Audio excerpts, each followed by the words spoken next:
붉은 얼굴. 내가 경험한 것 중 가장 무서웠던 일이야. 북부 잉글랜드에서 친구들과 함께 캠핑 중이야. 전부 4명 정도야. 마크, 나, 루카스, 그리고 제임스. 솔직히 말해서 우리 모두 다 캠핑은 거의 처음이나 다름없어서 텐트 3개를 설치하는데 헤매가지고는 자그마치 3시간이나 걸렸지. 우리 차는 흙길을 따라 20분 정도 걸어가야 하는 곳에 대놨어. 그렇게 멀진 않지만 숲이 울창해서 잘 보이진 않아. 이 사실은 나중에 중요해져. 제임스가 장작 가져오는 거 깜빡해서 우린 도끼를 쥐어주고 나무를 해오라고 시켰어. 제임스는 꽤 힘이 세고 헬스장에도 자주 다녔거든. 마크도 같이 가. 그렇게 걔네들은 우리가 좀 전에 캠핑할 장소를 찾아다니다 발견했던 빈터를 향해 숲으로 들어갔어. 텐트와 모닥불이 비에 젖는 것을 막아줄 나무가 없어서 그곳을 선택하진 않았었지. 잉글랜드는 비가 지랄맞게 오거든. 아무튼 그래서 마크와 제임스는 장작을 모으러 나갔고 나와 루카스 둘이서 쉬면서 술을 마시거나 뭐 그러고 있어. 1시간쯤 후 마크와 제임스가 돌아와. 도끼를 가지고 있지 않아. 제임스에게 도끼는 어디다 두고 왔냐고 물어. 걔네가 떠날 때 도끼를 들고 있던 사람은 제임스였으니까. 제임스가 마크에게 내 말을 그대로 전달해. 마크도 똑같이 제임스에게 되물어. 루카스가 손을 들어 가리켜. 도끼는 3m도 떨어져 있지 않은 나무에 기대어져 있었어. 도끼가 좀 이상해 보여. 마치 비디오 게임의 텍스처가 깨진 것처럼. 뭔지 알지? 약간 흐릿하게 말이야. 그냥 넘겨. 마크가 주워둔 후엔 그냥 멀쩡해 보이길래 굳이 지적하지 않아. 그 후에도 특별히 이렇다 할 일은 일어나지 않아. 둘러앉을 모닥불도 없겠다. 일찍 잠자리에 들어. 텐트도 이미 4개 다 세워뒀어. 밤에 아무 이유도 없이 잠에서 깨. 말 그대로 쥐고 나발이고 전부 죽어버린 것처럼 조용해. 마치 음소거 버튼을 누른 것처럼. 진짜 신에게 맹세하고 내 박수 소리도 내 목소리도 들을 수 없었어. 확인까지 해봤다니까. 내 청력에 대해 걱정하면서 다시 잠이 들어. 내일 아침에 괜찮은지 다시 확인해봐야지. 다음날 아침 제임스가 날 깨워. 야 아논, 어제 도대체 박수는 왜 친 거냐? 잠시 귀가 안 들리길래. 놀랍지도 않네.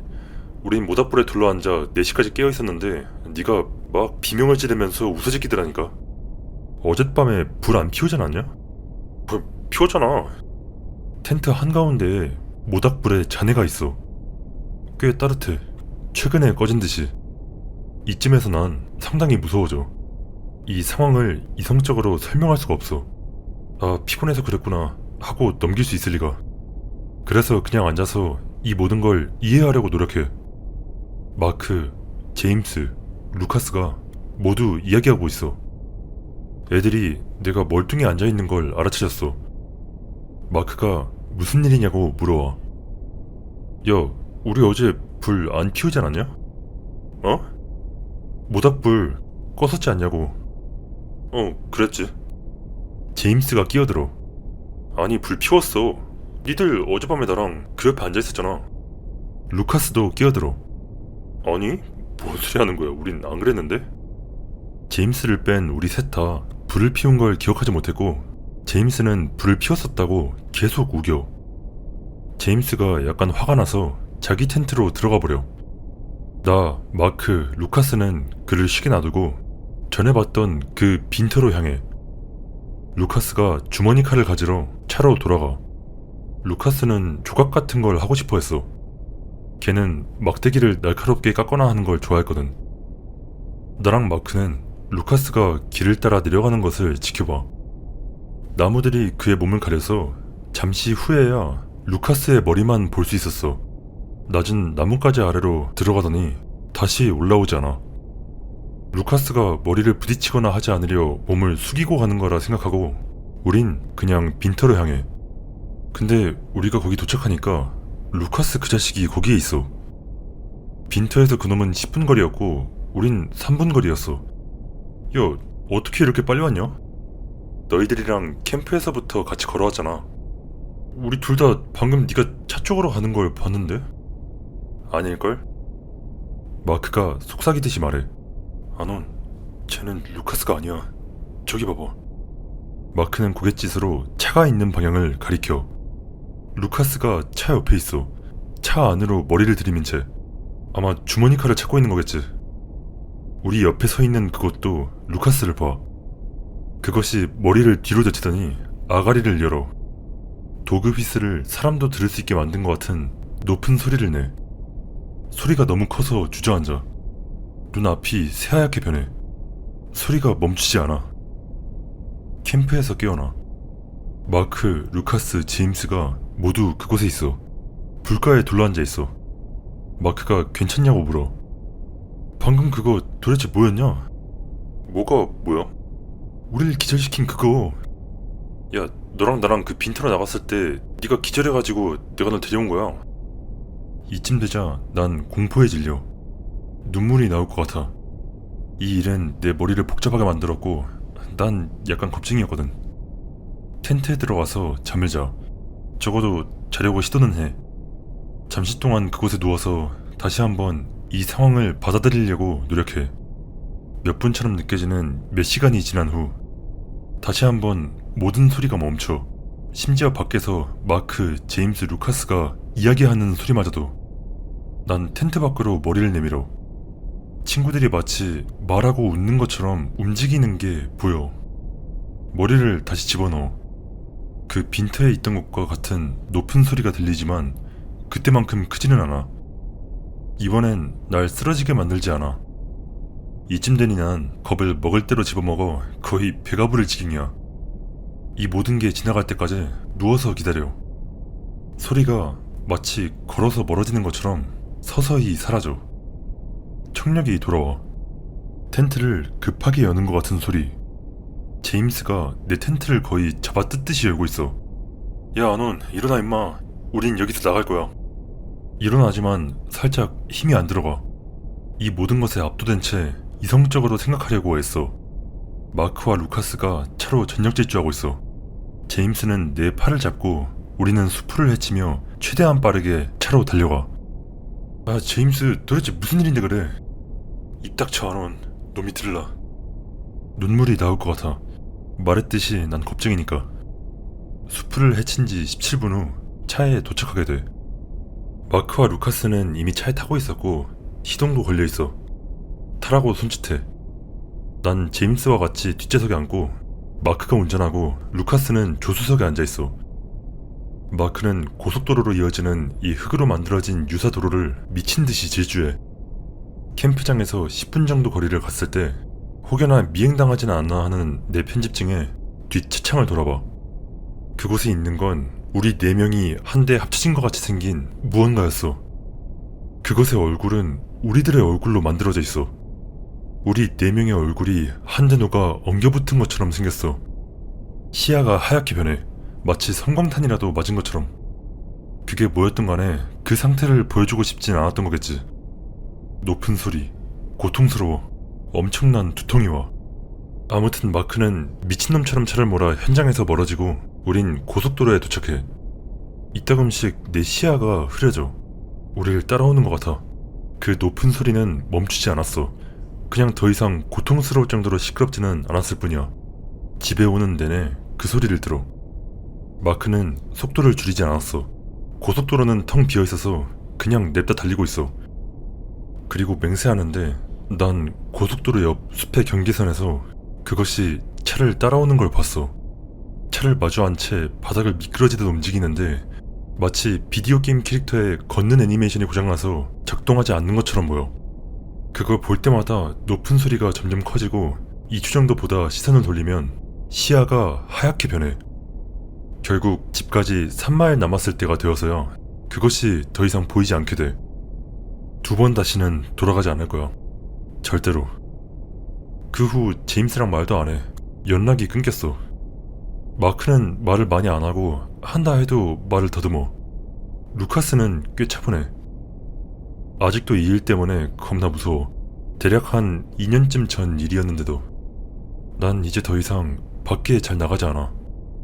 이 모든 일이 우리를 정신적으로 망가뜨렸어. 믿거나 말거나 정말 있었던 일이고 덕분에 내 정신 상태는 예전처럼 안정적이지 않아. 이 개 같은 걸 타이핑하는 것만으로도 거의 공황 발작이 올 것 같다니까. 그래서 내 이야기는 여기까지야. 내 트라우마틱한 경험 다들 즐기셨기를 바란다. 익명 4517. 그래서 루카스는 이 일에 대해서 뭐라고 해? 루카스는 그 일에 대해 이야기하지 않아. 말을 꺼냈다 하면 그냥 벙어리가 돼. 걔가 침착하지 않은 건 그 이야기를 꺼냈을 때가 유일해.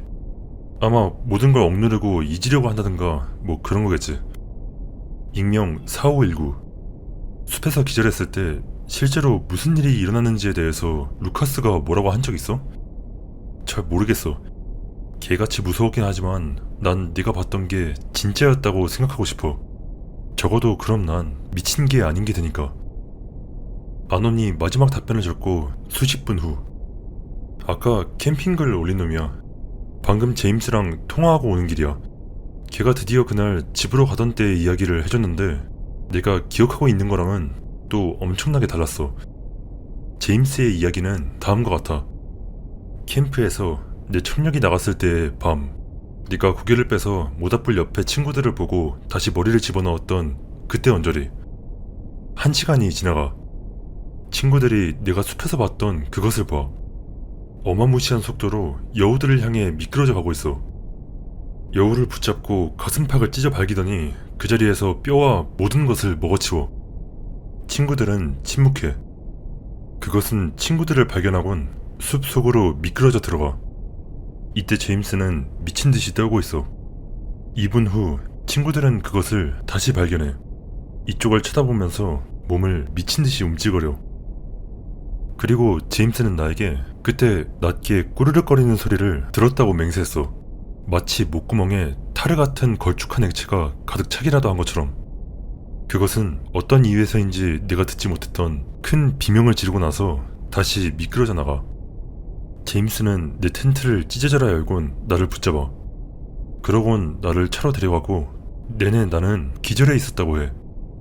제임스는 겁에 질려 최대한 소리를 죽인 채 달려보려고 해. 마크와 루카스는 훨씬 앞에 있어. 제임스가 뒤돌아보니 그것은 우리 캠프, 그것도 내 텐트 안에 있어. 차에 도착해. 나를 차 안으로 집어던지고 내 옆에 올라타. 내가 고속도로에 도착한 후 깨어나 비명을 지르고 다시 정신을 잃어. 1시간 동안 그걸 반복해. 깨어나서 제임스를 보고 그것이 냈던 것과도 같은 꾸르륵거리는 소리를 내더니 다시 기절하고. 이게 제임스를 겁먹게 해서 그 오랜 시간 동안 나에게 말도 못 걸게 만들었던 거야. 제임스는 내가 그것에게 쓰였다고 생각했던 거지. 아무튼 그렇게 우리는 집에 도착했어.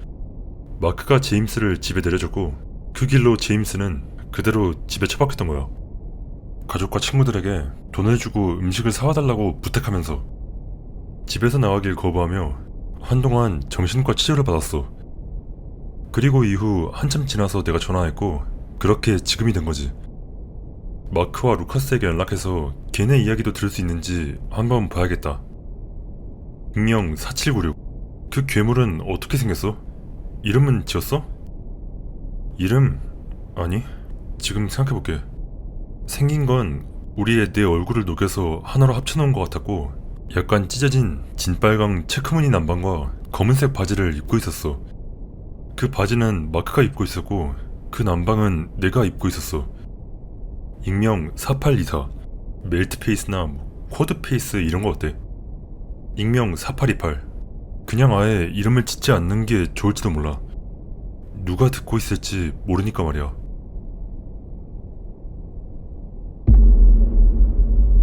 나고시 괴물. 안녕 X. 내 유트족 친구의 아버지가 유타주 남부에 땅을 좀 가지고 있는데 아버지랑 사냥할 때마다 항상 소름 돋는 광경을 본다고 해. 그중 가장 무서웠던 일은 늑대를 쐈는데 늑대가 총을 맞은 장소에 갔을 때 핏자국조차 없었던 거였다고 해. 그 이후로 걔네 아버지는 친구가 사냥 나가는 걸 금지했다고 하더라. 금지는 개뿔. 우린 스키노커를 죽이고 싶어. 난 초자연적인 것에 대해선 잘 몰라서 조언해줄 말이 있다면 해주면 고맙겠다. 요약, 스키노커 어떻게 찾고 어떻게 죽임? 익명 9777. 동물을 총으로 쏨. 핏자국이 없음. 스키노커다. 아니면 그 있잖아, 걔네 아버지가 비 맞춘 거라든가. 익명 1838, 이번 이야기의 진짜 주인공. 자 얘들아 모여봐. 워록도 웬디고도 아닌 진짜 스키노커에 대한 이야기를 들려줄 테니까. 이 이야기가 왜 스키노커를 죽일 수 없는지, 네가 뒷마당에서 보고 스킨워커라고 착각한 냄새나는 곰돌이가 왜 스킨워커가 아닌지, 왜 만에 하나 네가 스킨워커를 만났을 때 숨는 게 상책인지에 대해 설명이 되길 바래. 놈이 널 알아차리지 않았다면 최대한 작게 숨을 쉬도록 노력하고, 엄폐물이 있다면 그 뒤에 숨어서 네가 그 괴물에 비하면 열등한 존재라는 걸 머릿속에 되새기며 허튼 짓 같은 거 하지 않도록 해. 놈이 널 알아차리는 순간 끝장이니까. 준비됐냐? 내가 되어봐. 북쪽 멀리 인디언 보호구역에 있는 작은 마을에 사는 친구를 방문. 그러니까 진짜 저 위 북쪽, 캐나다 북부 정도의 북쪽. 친구는 인디언 보호구역에 있는 여자와 교제하고 있어. 내가 그곳에 간 이유는 긴 이야기지만 요약하자면 둘 다 내 친구였고 그들에게 도움이 필요했기 때문이었지. 나는 마을에 머물렀고 친구는 보호구역으로 향했어. 작은 지역 술집 닷제이비지. 지역 주민들과 수다를 떨어 숙박할 곳을 찾으려고 노력 중이야. 이곳 단골인 것 같은 할아버지와 이야기를 나누게 돼. 나에게 보호구역 쪽엔 접근하지 말라고 이야기해. 지금 무엇인가 때문에 원주민들이 다들 흥분해 있다며. 친구의 그 사교적인 상황과 관련된 드라마인 거라고 넘겨짚었지만 난 아무 말도 하지 않아. 그 할아버지가 말하길 이틀 전에 보호구역에 있는 친구를 만나러 갔다가 들어가는 길에 숲에서 총에 맞을 뻔 했었다고 해.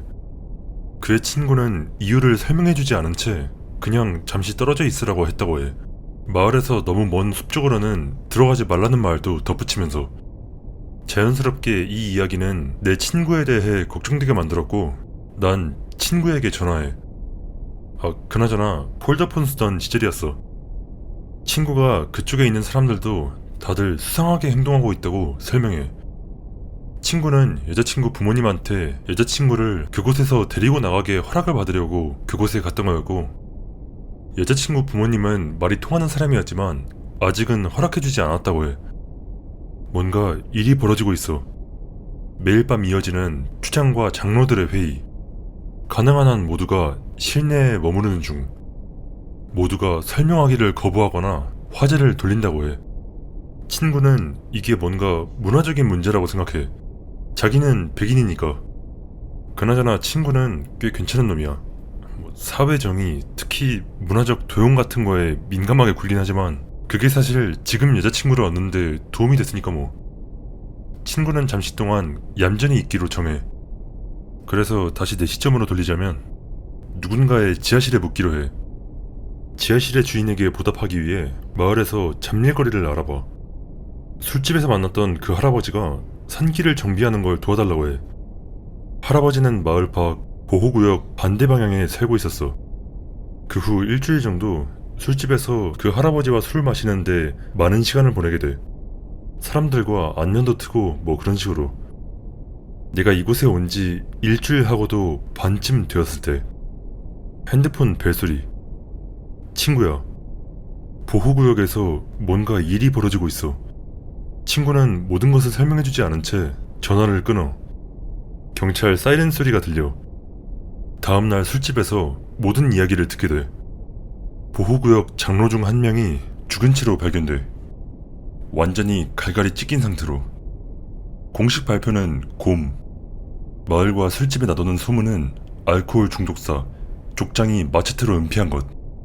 다음날 친구로부터 들은 이야기에 따르면 뭔가 무시무시한 일이 벌어진 것. 친구가 내게 들려준 이야기는 다음과 같아. 지난 몇 주 동안 마을에 훼손된 동물 사체가 나타나서 문제가 되고 있었어. 주술사는 뭔가 정말 심각한 일이 벌어진다고 이야기했지만 정확히 무엇이라곤 말하지 못했어. 장로들은 엇나간 젊은이의 소행이라고 생각해. 한 장로가 주술사의 의견에 동의해. 젊었을 때 남쪽으로 여행을 갔는데 백인인 친척에게서 그 지역 전설에 대해 들은 적이 있다며. 1920년도에 마지막으로 목격되었던 진짜 스키노커에 대해 이야기를 들었고, 그 장로는 이것도 놈들 중 하나일 거라고 생각해. 다른 장로들은 이를 일축하지만 주술사는 주저했어. 지역 신앙에선 스키노커를 믿지 않았어. 적어도 대부분의 사람들은. 그러나 그것과 소름 끼칠 정도로 유사했지. 그 장로가 밤에 나가서 그것과 소통하기 위한 의식을 시도하기로 결정해. 마을의 지역 도서관 컴퓨터를 이용해 온라인으로 그 의식을 찾았다는 듯해. 모뎀 연결음 닷웨이브. 그날 밤 장로가 나갔고 끔찍하게 죽은 채 발견돼. 남은 장로와 족장 그리고 주술사의 우려는 깊어져. 보호구역 전체가 고도의 경계태세에 돌입하고 어찌할 방도를 찾지 못하고 있어. 그래서 다시 내 시점. 술집에서 그 할아버지에게 이 모든 것을 이야기해. 불안해하는 게 보여. 인종차별적인 말을 중얼거리더니 술에 취해 분석을 늘어놓아. 마치 자기 자신을 설득하려는 듯이 말이야. 그날 밤 우린 술을 잔뜩 마셔. 두 밤이 더 지나가. 틈날 때마다 친구와 전화통화를 해. 보호구역 내 모든 사람들은 긴장하고 불안한 상태야. 사람들이 서로의 집을 방문하다 거의 서로를 쏠 뻔한 사건이 2번. 그러나 마을 쪽에는 크게 퍼지지 않았어. 단 한 사람을 제외하고는. 할아버지는 요 며칠 동안 좀 정신이 없어 보여.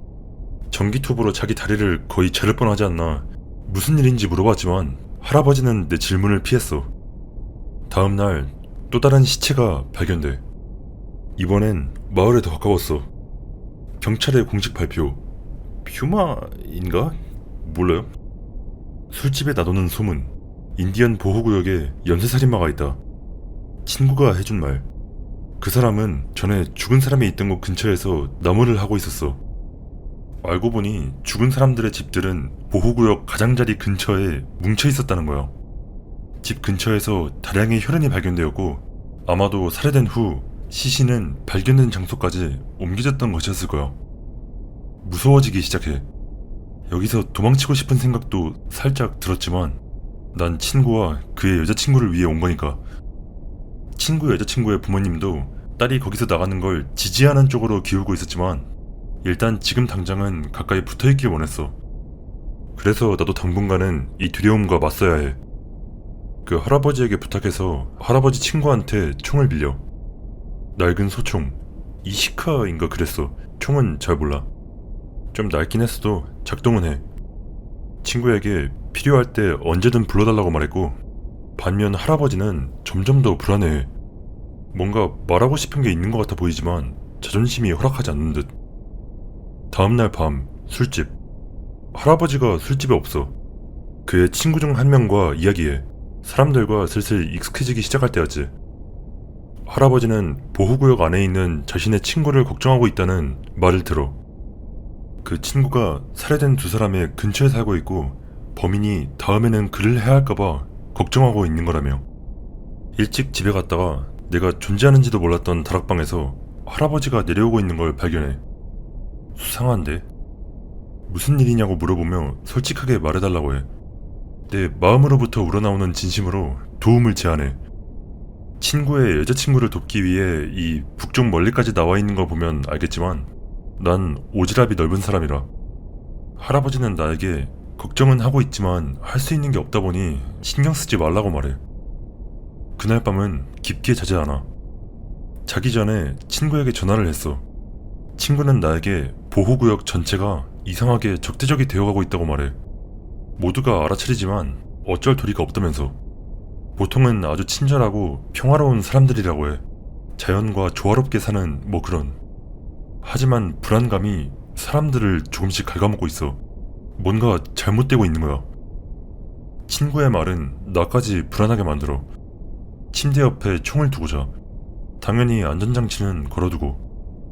한밤중 위에서 할아버지가 걸어다니는 소리가 들려. 할아버지가 집을 나서. 걱정이 되니 따라가기로 결심해. 난 숲에 대한 경험이 없지는 않아. 조용하고 조심스럽게 움직일 수 있는데 내 최고의 장기 중 하나였지. 어차피 상관은 없긴 했어. 할아버지는 평소에도 귀가 반쯤 먹은 상태였는데 지금은 술까지 취한 듯 비틀거리고 있었으니 그를 따라가. 당연히 총도 가져가. 그가 소총을 가지고 있지 않다는 것에 눈치를 채.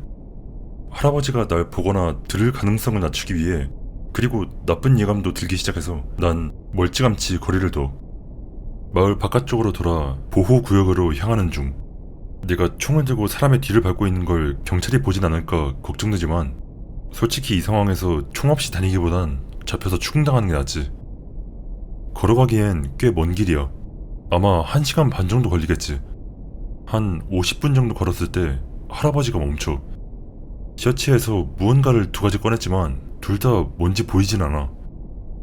난 깊은 덤불에 숨어 총을 준비하고 숨을 죽여. 할아버지가 소리쳐 불러. 그런데 나를 향한 건 아니야. 그건 고대 언어였어. 내가 이해조차 하지 못하는 말 안 되는 언어 중 하나였지. 아마추어이긴 하지만 여가 시간에 난 언어를 연구하는데 몰두했었거든. 할아버지가 답변을 기다려. 10에서 15분쯤 후 다리가 저리기 시작하던 바로 그때 그것이 나타나. 아주 극적인 피나 수냄새 같은 건 나지 않아. 으스스한 반복되는 목소리도 들리지 않아. 단지 동물과도 같은 형체만 있을 뿐. 오피가 올린 이미지랑 비슷하지만 완전히 같진 않고 썩지도 않았으며 팔은 정상 크기였어. 그 뒤에는 마치 죽은 나뭇가지로 만든 보이지 않는 날개 같은 형체가 일렁거려. 마치 아지랑이마도 비슷하지만 좀 더 선명해. 그것은 전신으로 살짝 빛을 발하고 있어. 또한 그것은 설명하긴 어렵지만 아주 잘못되어 있었어. 땅에서 약 30cm 정도 떠 있었고 주변 세상과 동떨어진 듯 보이는 우아한 동작으로 미끄러지듯이 움직이고 있어. 저건 이 세상의 것이 아니야. 이곳에 있으면 안 되는 것이야. 머릿속으로 나 자신과 작은 싸움을 하고 있어. 본능은 놀란 토끼처럼 달리고 싶어 하지만 우유부단함이 날 마비시켜. 게다가 앞서 말했듯이 난 곤경에 빠진 사람을 못 본 척하지 못하고 할아버지가 곧 곤경에 처할 거라는 느낌이 들어. 할아버지가 다시 말을 걸자 그것은 기괴하고도 낮은 비인간적인 목소리로 대답해. 심지어 영어로. 그것 때문에 더 기괴하게 느껴져. 할아버지의 이름을 부르더니 그에게 가까이 가기 시작해. 할아버지가 무언가를 그것에게 던져. 자, 도로 가져가. 그것은 할아버지의 말도 그가 던진 물건도 무시해. 할아버지는 한 걸음 물러서더니 권총을 꺼내들어. 나도 이쯤에서 거의 총을 쏠 준비를 할 뻔했지만 계속 굳어있어. 할아버지가 그 괴물에게 가진 모든 총알을 때려박아. 놀랍도록 침착하게 정확한 조준으로. 그러나 괴물은 그것에 조금도 신경 쓰지 않아. 그에게 계속 다가가는 것 외에는 몸을 움직이지도 않아. 할아버지는 총알이 떨어지자 그것에게 총을 집어던져. 괴물은 피하지도 않아. 할아버진 그것을 보고는 몸이 약간 처져. 그럼 여기까지인가 보군. 괴물이 그에게 몸을 기울였고 웃음을 짓자 이빨이 괴상하게 흔들려. 그렇다. 괴물이 할아버지의 발치에 있던 아까 할아버지가 던진 물건을 주우려고 몸을 숙여. 할아버지가 땅 위로 들어 올려져 순식간에 산산이 조각나는 동안 괴물은 그 물건을 살펴봐. 내가 태어나서 본 것 중 가장 끔찍하고 역겨운 장면이었어. 무언가를 해야겠다는 생각은 가득하지만 젠장, 내가 뭘 할 수 있겠어. 최대한 숨어있으면서 거의 숨을 완벽하게 멈춰. 괴물은 할아버지가 던진 것을 살펴보고 있어. 작은 돌멩이 같은 건가? 너무 멀어서 제대로 보이지 않아. 할아버지의 살덩어리가 땅에 떨어져. 눈 깜짝할 사이에 안에서부터 찢겨진 다음 1cm짜리 큐브 모양으로 잘린 듯 보였어. 나한테 저런 일이 일어나길 바라지 않아. 가만히 있어. 조용히 있어. 하지만 기도는 하지 않아. 이곳에 남은 신이란 건 부패했거나 사악한 것들일 뿐일 테니까. 결국 그것은 둥둥 떠서 멀어져 가고 난 그걸 지켜봐. 나무, 언덕, 모든 것이 그 괴물이 지나갈 공간을 만들기 위해 휘어져. 눈에 보이는 움직임도 없이 현실을 아무렇게나 조종하면서, 혹은 어쩌면 그냥 그것이 아무것도 하지 않아도 현실이 그것에게 작용하는 방식일지도 몰라. 어느 쪽이든 얽히고 싶지 않은 건 매한가지지. 나는 거의 아침까지 거기에 머물다가 집으로 돌아가. 완전히 지쳐버린 채 잠이 들어. 총 주인에게 총을 돌려줘. 친구에게 전화해. 보호구역 내 사람들은 이제 기분이 나아 보인다고 해. 친구 여자친구의 부모님은 지금이 떠날 때라고 결정해. 네가 가서 그들을 데리고 나와. 가는 길에 들른 곳이라곤 할아버지의 실종을 신고하기 위해 간 경찰서뿐이었어. 내 생각에 경찰은 아무것도 찾지 못할 것 같아. 왜냐하면 A. 다른 사람들에 비해 너무 산산이 조각나고 B. 훨씬 더 깊은 숲 한복판이었거든. 거기서 나가서 두 번 다시는 돌아가지 않아. 그래서 이 이야기의 교훈은 진짜 나고시 스키노코라는 건 어떤 모습을 하고 있던 간에 건드리면 안 된다는 거야. 질문 있어?